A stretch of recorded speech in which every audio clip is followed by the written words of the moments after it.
네, 여러분 안녕하세요. 퍼스널 브랜딩 글쓰기 58일차 방송을 진행하는 저는 스몰스텝의 저자 박효철입니다. 자, 벌써 58일차 방송을 맞았는데요. 자, 오늘 월요일 아침, 오늘은 오늘부터 내 책 쓰기 어때요? 라는 책을 가지고 함께 이야기해 보고자 합니다.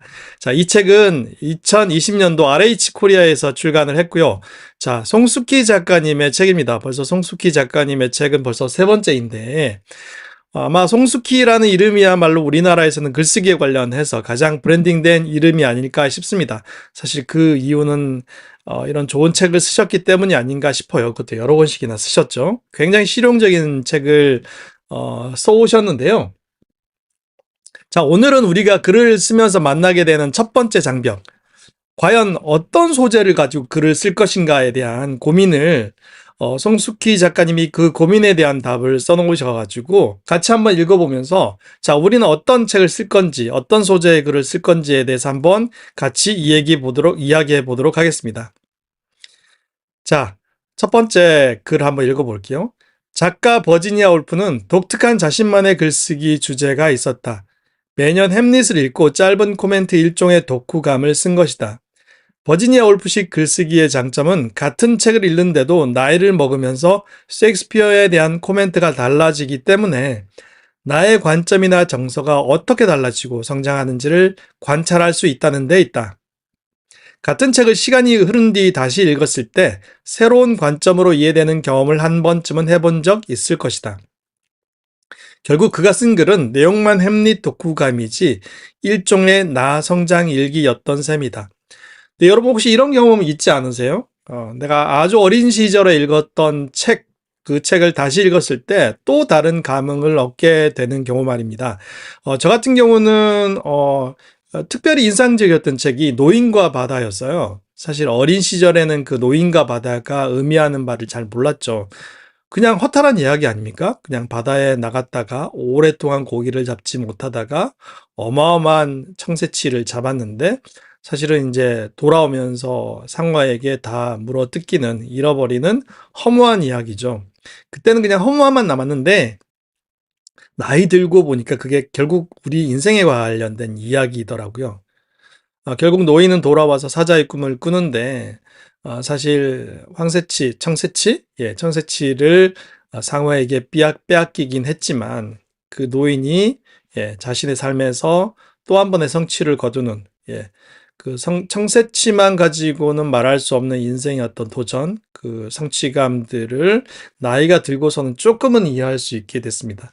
혹시 여러분들 그런 책 있으신지 한번 생각해 보시고, 또 어린 시절에 감동적으로 읽었던 책들을 다시 읽어보면서 코멘트를 남기는 것도 버지니아 울프처럼 내가 성장하는 내 생각, 내 사고방식, 내 가치관이 어떻게 바뀌었는지를 한번 생각해 보는 좋은 아이디어가 아닌가 싶습니다. 자, 두 번째 한번 읽어볼게요. 사실 송숙희 작가님이 이런 예화를 통해서 우리에게 일상에서도 충분히 우리가 글쓰기 소재를 찾을 수 있다는 얘기를 하고 싶으신 것 같아요. 두 번째 이야기 한번 들어보겠습니다. 조금 더 실제적이에요. 일상생활 폐품을 예술로 작품한 체험 전시 반쪽이의 상상력 박물관의 주인공이자 만화가 최정현 씨는 가족 사진으로 이야기를 쓴다.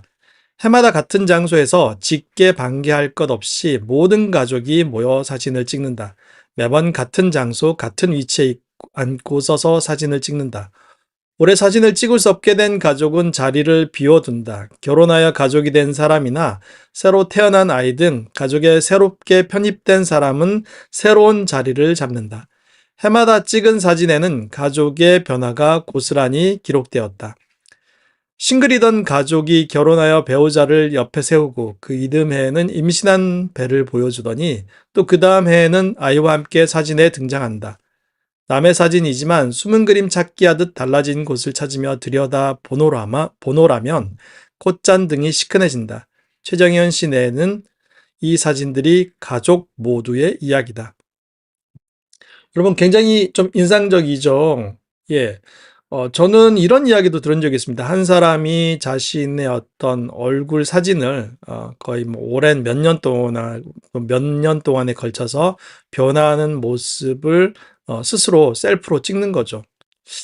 자신이 나이가 들어가는 모습들을 바라보는 그 자신의 심정은 어떨까요? 아마 굉장히 여러 가지 감흥이 들 거라고 생각이 듭니다. 이렇듯 우리가 글쓰기를 꼭 텍스트에 국한하지 않고 이렇게 기록으로 접근한다라고 하면 이 사진을 통해서도 할 수 있는 이야기가 굉장히 많을 것 같습니다. 이 사진 옆에 메모를 남길 수 있겠죠. 그 해에 어떤 일이 있었는지에 대해서 쓴다라고 하면 훨씬 더 뭐랄까요? 감동적인 그네들의 삶이지만 또 우리들의 삶이기도 하죠. 그런 어떤 인생의 여정을 기록하는 것으로서의 어떤 사진, 그리고 그 사진에 얽힌 이야기를 쓰는 것도 아마 글의 좋은 소재가 될 수 있지 않을까 싶습니다. 세 번째는 영화 이야기인데요. 자, 영화 라스트 홀리데이의 주인공 조지아는 백화점에서 그릇을 파는 판매원이다. 그릇 코너 한쪽에는 주방이 있고 맛있게 만든 요리를 담아 보여주면서 고객들이 그 그릇을 사가도록 유도하는 게 그의 일이다. 그의 요리는 참 맛있고 덕분에 그는 백화점 전체에서 가장 판매를 잘하는 사원이 되었다. 하지만 매사 소극적이어서 바라는 게 많지만 내색도 못하고 산다. 참고 살 뿐이다. 다만 그 꿈을 Book of Possibilities라는 이름의 세상에서 하나뿐인 노트에 담아둔다. 어느 날 조지아에게도 불행이 닥쳐 시한부 인생을 선고받는다.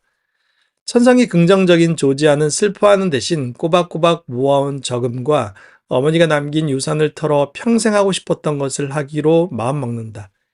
영화는 이때부터 신나게 전개되는데 결론적으로 노트에 모아놓은 꿈을 모두 이룬다. 영화 마지막 장면에서 조지아는 노트의 제목을 이렇게 바꾼다. Book of Realities. 조지아에게는 이 노트가 이야기 자체다. 아마 이게 현실의 이야기였다면 전 세계 모든 출판사가 조지아에게 출간 제안을 했을 것이다. 이런 비슷한 이야기들 있죠. 버킷리스트 같은 게 그런 거 아닌가요? 네. 그래서 우리도 한번 글의 소재를 어떤 내 삶의 어떤 버킷리스트를 만드는 것들로 한번 채워보는 것도 괜찮은 아이디어가 아닌가 싶습니다. 사실 이 Book of Possibilities가 가능성의 책이 리얼리티즈 책, 어떤 현실의 책, 실현의 책, 이렇게 써보는 것도 굉장히 좋은 아이디어가 아닌가 싶어요. 사실 우리가 우리 인생에서 다른 사람들에게 말해주고 싶은 것은 그냥 살아온 이야기가 아니라 성취, 성공, 행복의 이야기여야겠죠. 그래야 의미가 있지 않을까요? 이런 도전의 이야기들. 그래서 저도 역시 최근에 달리기에 도전한 글들을 쓰고 또 저희 와이프가 식당 홀 매니저로 일한 얘기들을 쓰면서 굉장히 많은 분들의 호응을 받고 있습니다. 저나 저희 와이프가 특별한 사람이어서가 아니라 평범한 사람들이 어떻게 삶에 작게나마 도전하는지, 어떻게 성취를 느끼는지에 대한 이야기를 사람들은 좋아합니다. 그래서 여러분들도 글감을 찾기보다는 글감을 만드시는 것도 한번 권해드립니다. 아주 작은 시도라도 도전이라도 매일 기록해 보는 거죠. 뭐 예를 들어서 매일 퇴근하던 퇴근길을 바꾸는 겁니다. 그래서 조금 돌아오더라도 다른 길로 걸어온 그 감흥을 적어본다든지. 너무 크고 대단한 이야기를 찾기보다 일상에서 우리가 맞닥뜨리는 작은 도전의 이야기들을 쓰는 게 오히려 요즘 세상에서는 사람들에게 더 큰 호응을 받을 수 있는 이야기가 될 수 있지 않을까 싶습니다. 자, 네 번째 읽어보겠습니다. 이야기를 쓰는 방법은 아마 101가지도 넘겠지만 복잡할수록 단순하게 생각하라. 세상의 모든 내용물은 이야기다. 그리고 그 중에서 미디어가 좋아하는 이야기는 사람 이야기다. 뉴스나 칼럼, 다큐멘터리 등 언론 미디어의 핵심 콘텐츠는 대부분 사람에 대한 것이다. 언제나 와도 집중도가 높고 관심을 끌며 시대가 흘러도 가치가 변하지 않는다. 언론 현장에 처음 투입되었을 때 내가 맨 처음 들은 꾸중은 사람 이야기를 써라라는 것이었다. 그 어떤 사실도 사실 자체로서가 아니라 사실을 둘러싼 사람들의 이야기로 관찰하고 취재하고 기사로 써야 한다는 지침이었다. 몇 번의 망신스러운 시행착오 끝에 그리고 콘텐츠는 사람 이야기라는 소신을 눈물나게 가르쳐준 상사들 덕분에 나는 사람 이야기를 볼 줄 알고 쓸 줄 알게 됐다. 네. 그 사람이 여러분들 자신이었으면 좋겠고 여러분들이 직접 만나고 체험한 사람들이었으면 좋겠습니다.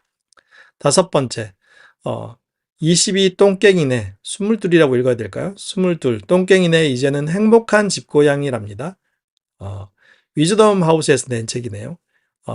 이 책에는 이제 집고양이가 된 22마리 길고양이와 22고양이, 다음에 23번째라서 23번째 인간이라서 스스로를 23집사라고 부르는 한 여성의 일상을 담은 포토에세이다.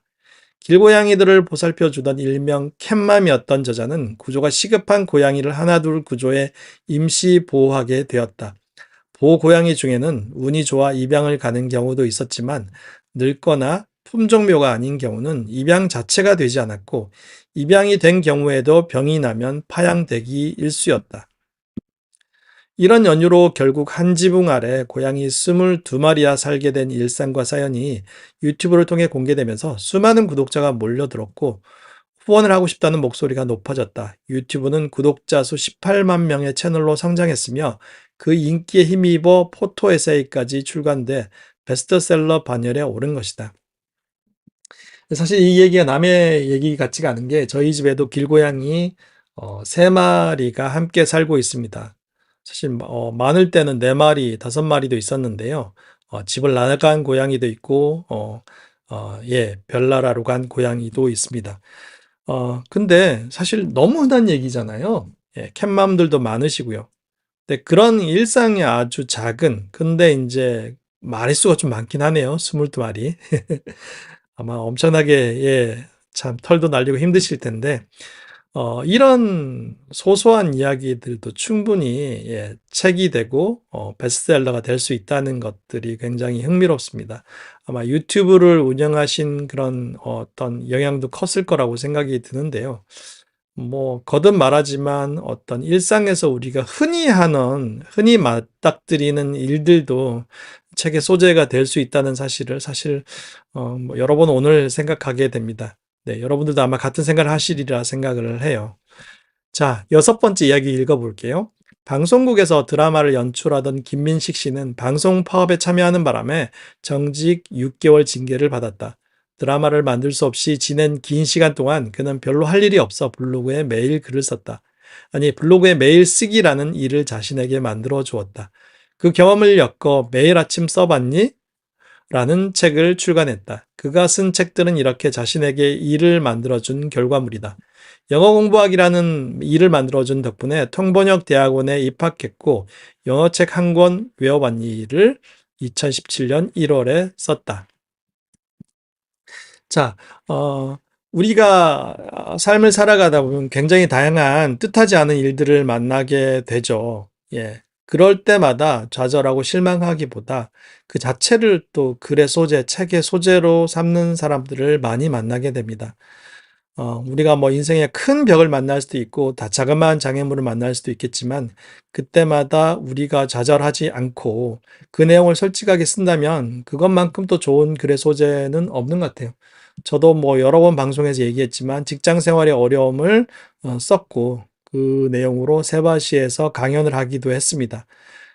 아주 평범한 사람들의 어떤 고난 극복기, 작은 고난 극복기는 누구에게나 감흥을 줍니다. 공감을 불러일으킵니다. 왜냐하면 그 일이 자기 일 같거든요. 그래서 여러분들이 혹시 살아가다가 힘든 일 만나시면 정말 좋은 책의 소재를 발견했구나라고 생각하고 그 내용을 그리고 그 극복하는 경험하는 과정을 글로 한번 써보시는 것도 좋은 책의 소재가 될 것 같아요. 자, 마지막입니다. 송숙희 작가는 이렇게 얘기합니다. 사람은 누구나 다름의 방법으로 세상을 산다. 직업, 취미, 콤플렉스, 그리고 자신의 전 생애를 지배하는 그 어떤 것을 경험한다. 그 경험 중에서 가장 보통의 삶에서 가장 자주 발견되는 보편적인 사람의 이야기에 집중하라. 사람의 마음을 여는데 감동이라는 열쇠만한 것은 없다. 공감의 크기가 가장 큰 이야기를 앞세워 글을 쓴다면 당신 삶이 곧 크게 멀리 울리는 책이 될 것이다. 자, 여러분 오늘 어떠셨나요? 송숙희 작가님의 그동안의 책하고는 약간 결이 다른 내용, 그리고 다른 톤 앤 매너인 것 같아요. 굉장히 실제적인 글쓰기 노하우를 가르쳐 주시는 분인데, 이번 책에서는 개인적인, 그리고 또 인간적인 그 스토리텔링의 어떤 전반에 대해서 굉장히 인문학적인 접근을 하신 책인 것 같고 사례가 많아서 여러 가지로 마음에 울림이 있는 책입니다. 무엇보다 오늘 우리가 배운 것은 우리 일상에서 삶의 소재를, 글의 소재를, 책의 소재를 찾을 수 있다는 것이죠. 왜냐하면 사람 이야기는 누구에게나 공감을 불러일으키고 그것이 대단한 사람, 특별한 위인이 아니더라도 오히려 우리와 같이 소시민의 삶을 살고 있는 평범한 사람들의 이야기가 그 가운데 만나는 작은 어떤 어려움, 극복의 이야기들이 오히려 그들에게 독자들에게 큰 울림을 준다는 사실을 다시 한번 확인할 수 있는 시간이었습니다. 혹시 여러분들 중에 요즘 힘든 일이 있다라고 하면 정말 좋은 글의 소재를 찾은 거라고 생각하시고 그 내용에 대해서 이겨내는 과정에 대해서 솔직하게 기록해 보는 것도 좋은 글쓰기의 어떤 방법론이 아닐까 싶습니다.